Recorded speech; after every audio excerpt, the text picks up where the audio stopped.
Muy bien, muchachos, vamos a continuar con la sección de ecografía morfológica. Hablaremos de un repaso de los cortes para tenerlos más memorizados y precisados que debemos hacer para realizar, que debemos manejar y conocer para poder hacer una evaluación morfológica fetal. Es una correlación anatómica y ecográfica que debemos tener nosotros muy claro y presente, que lo tengamos sistematizado y ya preestablecido como una lista de chequeo que debemos hacer cuando evaluemos un feto. Realmente, cuando hacemos una evaluación en el primero, en el segundo y en el tercer trimestre, lo que hacemos es evaluación anatómico-ecográfica y debemos estar muy claros con los pasos y las imágenes que deberemos aprender a obtener e interpretarla. Luego hablamos detenidamente en la ecografía de primero, segundo y tercer trimestre. Vamos a repasarla para tenerla bien enmarcada. Son aproximadamente 50 cortes que deberían hacerse. Solamente en el primer trimestre deberíamos dominar 20 cortes. Lo veremos aquí para repasarlo nuevamente.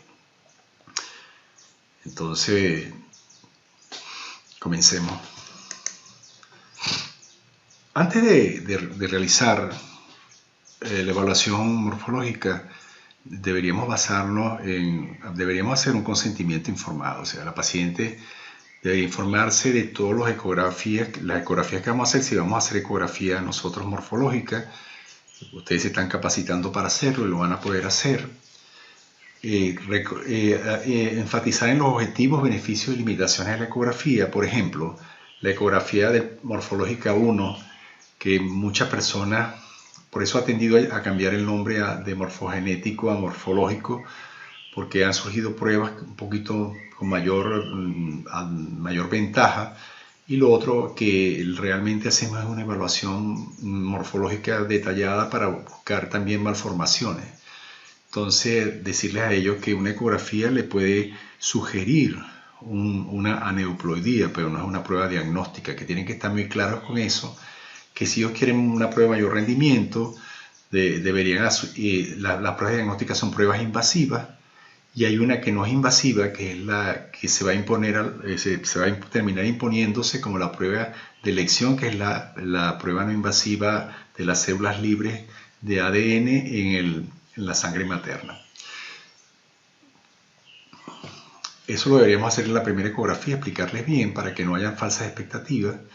Muchas veces el paciente viene y después le surgió un síndrome de Down, nos hizo las otras pruebas, y entonces, ¿qué puede pasar? Porque estas pruebas no tienen 100%, y entonces pueden, por mala orientación, realmente siempre le buscan a alguien a quien culpar, pero uno con con estos recursos puede atenuar un poco, digamos, el problema, ¿verdad?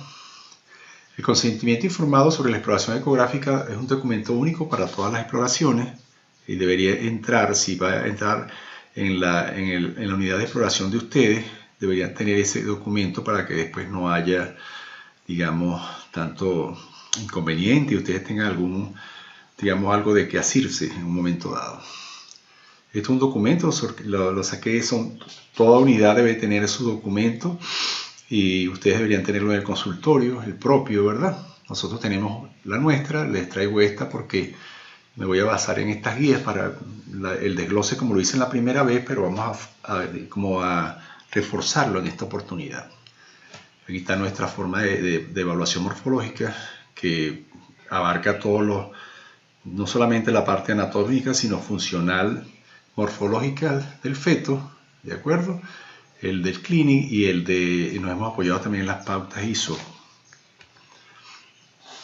Esta guía que les damos corta es el resumen o hay una confluencia de estas pautas, pues. Entonces, como les decía, son aproximadamente 50 cortes y ustedes lo saben hacer porque lo hemos hecho.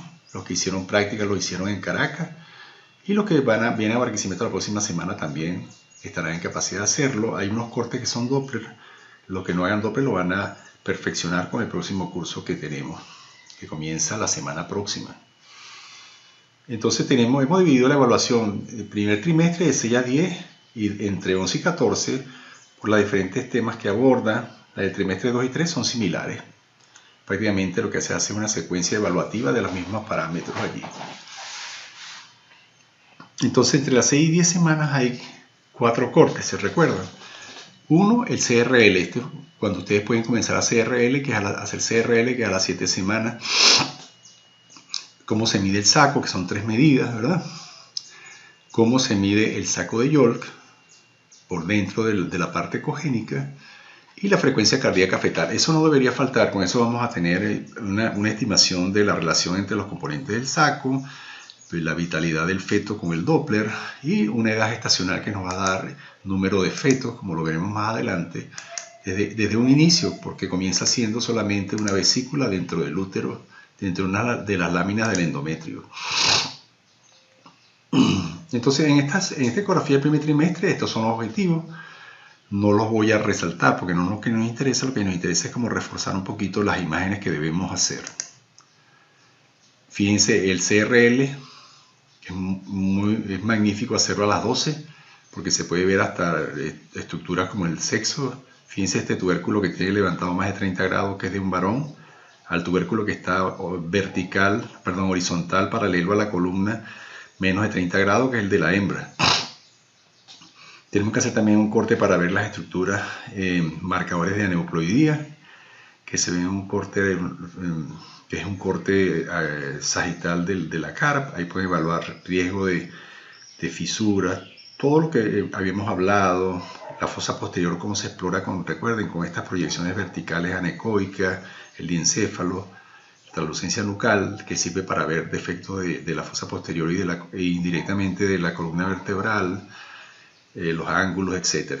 Esos son, recuerden que este corte para ver el marcador se tiene que hacer del tórax, por lo menos del tórax hacia arriba. Si lo tomas así, mucho mejor, porque tiene mayor magnificación y la nitidez de las estructuras es mucho más clara. Por allí van 2 cortes, ¿verdad? Después tenemos 4 cortes. Con el sagital que tenemos aquí, tenemos un corte transventricular. Eso lo hacemos a las 12 semanas, donde se ven, ya saben, eso lo discutimos a profundidad, no lo voy a volver a discutir. Otro corte que se llama trastalámico, donde se ven los pedúnculos y el espacio subaracnoideo. Y el intracerebeloso, que se hace abajo. Son 4 cortes más, llevan 6, ¿verdad? Tenemos luego cortes para ver anatomía, donde vamos a tener un corte que va a ser axial dentro de un axial interorbitario, donde podemos ver los interorbitarios, un coronal donde ves el labio, el mentón, la punta de la nariz, el triángulo retronasal, y van 11. Luego llegamos a 15, donde con un corte a nivel del abdomen, fíjense, hacemos un corte a nivel del abdomen para ver el estómago, medir la circunferencia también un corte coronal, que pasa, fíjense, esta es la tráquea, aquí está el corazón, aquí está el estómago, y deberíamos ver la vejiga acá, donde podemos ver el diafragma, ¿ok? Sería el corte 13, un corte para ver los miembros, los dedos, el líquido, y un corte muy importante a nivel por debajo del abdomen y sobre la vejiga para ver el cordón. No vayamos a tener en el primer trimestre una hernia umbilical o un falocele. Tenemos 4 cortes que debemos hacer para buscar las 2 uterinas, para buscar el ducto y para buscar la tricúspide. Deberíamos saberlo hacer en el eco morfológico del primer trimestre. Esos son 4 cortes más y llevamos 20. Entonces son esos 20 cortes, los repasamos rápidamente, los vemos nuevamente, refresquenlo y practíquenlo. La forma de aprender es practicarlo. Ya saben cómo se toman, cómo se deben hacer, ¿de acuerdo? Esta es una forma de hacer un eco de primer trimestre. Nosotros en la práctica le damos el de ustedes, allá se los entregamos en Caracas, ¿ok? Dentro de los aspectos prácticos, bueno, recuérdense que cuando vayan a hacer el eco tienen que tener una ampliación siempre.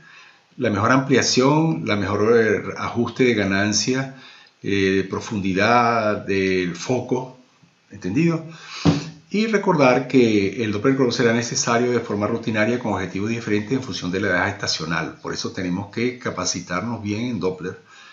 En la ecografía del primer trimestre la utilización del Doppler está limitada en tiempo, no debe ser sobre todo antes de las 11 semanas muy duradera, sobre todo el Doppler Power que utiliza el Doppler pulsado, o que él tiene un volumen de muestra muy pequeño y concentra la energía en ese punto específicamente, ese que usamos para medir ondas y el que produce el latido, pues, el que se escucha.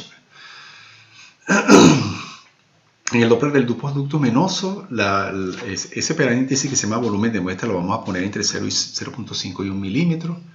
Los PRF deben estar en aproximadamente 20-50 con un promedio de 30-40. Bueno, ustedes van viendo y ajustan su ganancia Doppler. Siempre cuando vayan a insonar, recuerden que si el vaso viene en esta forma, ustedes lo insonan así, no van a ver en el vaso, sino tienen que tratar o que el vaso se les ponga en esta dirección hacia el transductor, o si ustedes no tienen esa posibilidad, compriman la piel y traten de irse de manera que le haga alguna angulación menor a 90 grados, porque así en 90 grados el Doppler no es muy sensible para poder registrar ondas y color. El Power es mejor, pero es mejor siempre angular para tener una buena onda y una buena medida. Debe por lo menos mostrar 5 ondas en el campo, medir de ellas 3. Deben ser con una huella bien clara, se podrían repetir 3 medidas. En el Doppler de arteria uterina el PRF sí es más alto. Vamos a tener un PRF de más o menos 60 centímetros, que tomen esa velocidad que son más altas, porque si no la onda ustedes saben que se deforma. El ángulo igual de insonación, igualmente 3 a 5 ondas para medir. ¿De acuerdo? Ahora, en el segundo trimestre, la semana 20-22, lo ideal es el día 22, perdón, la semana 22. Entonces, allí valoramos otras cosas, aparte de que volvemos a reevaluar todas esas estructuras, buscando lesiones, digamos, de aparición sucesiva. Tenemos que valorar la placenta. ¿Qué tenemos que valorar en la placenta? Como les digo siempre, primero no me interesa ni el grado tanto, ni la ubicación, lo importante es que no sea previa. Entonces, toda placenta que sea mayor de 2 centímetros la distancia que hay entre el borde de la placenta y el orificio cervical, tiene bajo riesgo de que se quede previa o se quede en ese sitio a lo largo del embarazo. Las que están por debajo de 2 y aún más, menos de 1 del borde, tienen mayor riesgo. De todas formas, hay que reevaluar esa placenta a las 32 semanas. ¿Okay? Claro, ustedes tienen que ver además de ahí la inserción del cordón, recordar las inserciones velamentosas del cordón, el líquido amniótico, valoración del crecimiento fetal. Ahí está viendo siempre lo que les dije en la conferencia de ayer, que hay que precisar la última regla del feto y luego colocarlo y ir viendo la curva que va haciendo los equipos. Los equipos todos hacen esa curvita que les mostré ayer. Reevaluar la anatomía, como les decía, y las uterinas, el IP, que si en el primer trimestre estaba normal, se puede hacer una nueva chequeo, pero no es tan indispensable cuando es anormal. Recordar la longitud del cuello, 2.5 es muy importante, menos de 2.5 deben hacer reevaluaciones más sucesivas, sobre todo si hay antecedentes anteriores de problemas de pérdidas o de partos prematuros. Y la ecocardiografía fetal se debería ustedes recordar si ven cualquier alteración ahí, rectificarla a las 24 semanas. Fíjense lo que dice aquí, si tenía arterias uterinas patológicas en el primer trimestre que se volverán a estudiar a las 20 y 22 semanas, y se hace el IP de la arteria uterina. Y si el IP medio de las arterias uterinas es menor del P95 normal, se realizará control 28, 32 y 37. ¿Okay? Por eso es que si las uterinas estaban bien y el paciente no tiene antecedentes y no tiene riesgo, no es necesario hacerla en este control. En ocasiones deben realizarse otras ecografías complementarias de acuerdo a la edad gestacional en definidas circunstancias, ¿verdad? Por lo menos ecocardiografías avanzadas, etcétera, ¿no? De acuerdo a los antecedentes familiares y las gestaciones múltiples. Recuerden que si son monocoriales deberían evaluarse cada 2 semanas, como lo vimos en la parte de embarazo gemelar. Podemos ver marcadores de T21 en este tiempo nuevamente. Recuerden que hay unos marcadores de T21 que podemos tener, es la ventriculomegalia. La ventriculomegalia, sobre todo media, no severa, se asocia a veces a Down. Sobre todo no es tanto que veamos la ventriculomegalia, pero si vemos, por ejemplo, varios elementos o patologías aisladas, por ejemplo, ventriculomegalia. Además de eso le vemos una arteria subclavia derecha aberrante, eso que se llama ARSA, una ectasia de los riñones. Le vemos una doble burbuja en el intestino delgado, que es muy sugestiva de Down, una pielectasia renal, no le vemos el hueso nasal, ¿okay? Y le vemos un canal AB. Esos marcadores que son, el paciente debería ir a genética para hacer un estudio o un estudio de cariotipo. Fíjense bien, esto es importante porque de acuerdo a esto nosotros deberíamos ver el paciente, y eso lo hacemos a veces de una forma, lo hacen aquí en Venezuela, en una forma, se dice, una forma no sistematizada. Tienen que sistematizar su consulta, ¿ves? Por lo menos los pacientes que tengan estas características, uno de estas características, ¿ves? Que fume más de 10 cigarrillos, que tenga un antecedente de un recién nacido con retardo de crecimiento, antecedentes de pérdida, trombosis, que tenga riesgo de preeclampsia, que sufra de síndrome antifosfolípido, que los valores del PAPA fueron bajos en el primer trimestre, un intestino refringente en el segundo trimestre, un embarazo gemelar. Ellos no se van a ver con la frecuencia de los que van a tener factores de riesgo bajos, ¿ves? Como estos que son menores de un ratio menos de 2. Esto que les nombré anteriormente, el ratio de riesgo es mayor de 2. Aquí 3 o más factores de riesgo lo deben hacer que ustedes tengan un seguimiento. Lo que se sugiere aquí es que si tienes estos factores, 3 de estos o uno de estos, deberías hacer en las pautas del clinic por lo menos. Ellos sugieren hacer una evaluación a las 28, 32, 37 del crecimiento fetal. Es muy importante hacer una evaluación del crecimiento fetal porque todos estos pacientes van a tener riesgo de tener retardo de crecimiento. Entonces, es una cuestión que deben hacer ustedes. Hay un periodo crucial, como les decía en otra charla, que es después de las 24 semanas, allí donde se van a presentar las preeclampsias, las eclampsias. En ese lapso entre las 28 y 32 ellas van a debutar, y son las más peligrosas, ¿ves? Los retardos de crecimiento. Allí ustedes no deberían a ningún paciente, porque si bien nosotros hacemos de selección o tamizaje, pero cuando estén en su consulta privada, esto es muy importante para cuando vean masivamente pacientes en los institutos hospitales.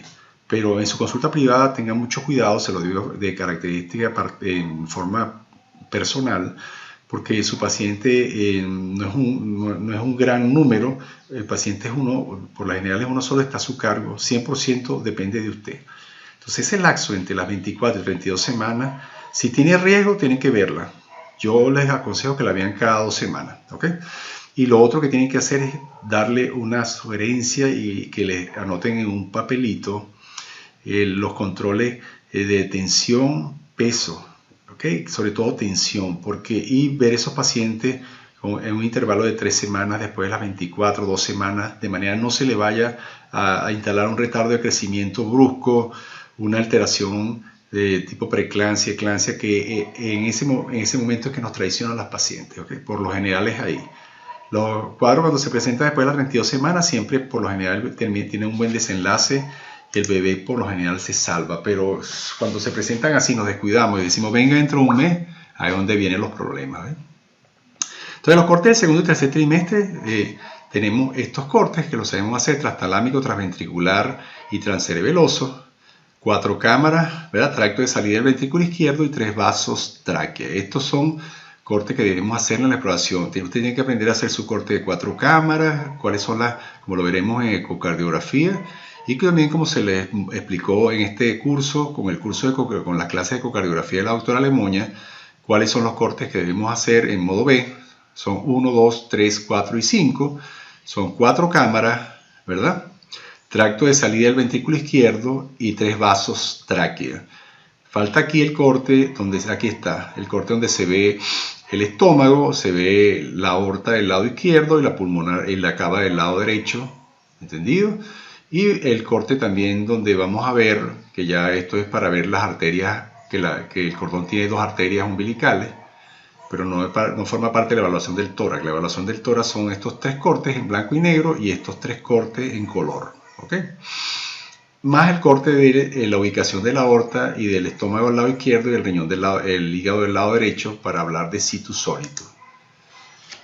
Fíjense que ahí, según esta cuenta, ya llevamos 14 cortes en el morfológico del segundo y tercer trimestre. Entonces, aquí nosotros, además de eso, estos son los cortes, ¿verdad? Los transventriculares. Tenemos unos cortes adicionales que no los vamos a contar allí, que son cortes coronales, que son estos que están acá. Fíjense, aquí se ve como las astas de toro, un corte coronal, aquí están los 2 ojos, la nariz, visto así como de frente, y nos vamos adentrando en esta forma coronal hacia adentro, y hay otros cortes ahí, uno se llama trascaudado, el otro se llama transventricular, el otro se llama el corte de la fosa posterior o trastentorial, pero son cortes coronales que los van a hacer cuando vean alguna alteración en esto. Tenemos que estar capacitados y lo van a aprender muy bien en el curso de neuroimagen fetal, ¿entendido? Entonces van a salir capacitados muy bien con eso, muy importante. Entonces, también otros cortes que tenemos, que con eso llegamos a 18 por aquí, son el corte sagital de la columna, el corte transversal de la columna, y podemos hacer también un corte coronal, ¿de acuerdo? Claro, que aquí le estamos agregando estos cortes, sobre todo le estoy agregando el corte sagital, que hay que saberlo hacer. Donde se ve el cuerpo calloso en forma sagital, que son estos. Fíjense, estos otros cortes de acá. Estos son adicionales que debemos saberlos hacer. 3 coronales que les decía yo, 4 cortes sagitales. ¿Cuáles son? Un sagital a través de la fontanela anterior, que es el que ustedes ven, ¿verdad? Que se ve como una orejita aquí, que es el cuerpo calloso. Se ve el cerebro, se ve el espacio subaracnoideo, y hay otra forma de hacer ese mismo corte de sagital, donde van a ver el cuerpo calloso como inclinado hacia abajo, que es cuando ustedes entran por la fosa posterior, ¿ok? Entonces ustedes van a ver ahí, sobre todo, ese es muy importante para ver el cerebelo. Fíjense que la imagen del cerebelo aquí no se ve muy bien, como cuando entramos por detrás. Aquí se ve el cerebelo muy bien con sus cisuras, se ve el tallo cerebral, el ángulo que hay entre el cerebelo y el tallo, la cisterna magna. Es muy bueno para ver fosa posterior, ¿ok? Serían 2 sagitales, que son estos, y hay 2 cortes que se hacen no totalmente sagitales en el centro, sino parasagitales, que son estos cortes que tenemos acá, donde uno puede ver el ventrículo a lo largo desde la asta frontal hasta el asta temporal. Esa parte allí es importante y eso lo van a desarrollar ya con el curso de neurosonografía, porque ahí van a hacer 2 cosas muy interesantes para ustedes, que son: una, van a aprender a hacer ecografía a través de la fontanela, que es muy sencilla y les va a aclarar mucho todo lo que es la anatomía del cerebro, porque lo van a ver en el recién nacido de una forma muy bonita, se ve mucho más claro que en el feto, y van a aprender también a hacer eco intravaginal para buscar estas estructuras con buena resolución antenatalmente. Aquí está, digamos, unos cortes adicionales, por eso yo les coloco, en vez de 24 cortes, le pongo 29 cortes allí, ¿ok? Esto ya saben, los hemos hecho anteriormente, el perfil, el corte el rostral para ver las órbitas, y perdón, para ver aquí, para ver que no haya labio, fisuras leporinas, ni nada de eso, ¿eh? Entonces aquí tenemos nosotros una forma de hacer un eco del segundo y tercer trimestre, y el que les entregamos nosotros, que resume todo lo que hemos hablado. Se pueden ustedes tener una descripción de la anatomía fetal y el examen, y esto, claro, lo hacemos así porque nosotros trabajamos en los cursos con este tipo de plantilla de lista de chequeo, que es muy buena. También se puede usar en la consulta, pero en la consulta deberíamos hacer más bien como hacemos siempre. Ustedes han visto los informes míos, que no son así, si no entregamos un reporte en esta forma al paciente. No lo coloqué, he debido colocarlo, pero ustedes lo han visto cuando yo lo he hecho en la consulta, y han recibido pacientes de nosotros también. Bueno, esto es más de lo mismo. Entonces el mensaje final es el siguiente: ¿cuáles son las exploraciones morfológicas dianas que debería tener una paciente realizada por una persona que conozca de anatomía fetal, anatomía ecográfica, y tenga la capacitación mediante por lo menos estos entrenamientos que están haciendo ustedes, de abordar un feto, porque yo aspiro y quiero estar satisfecho de saber que ustedes han aprendido a abordar la anatomía un poco fetal.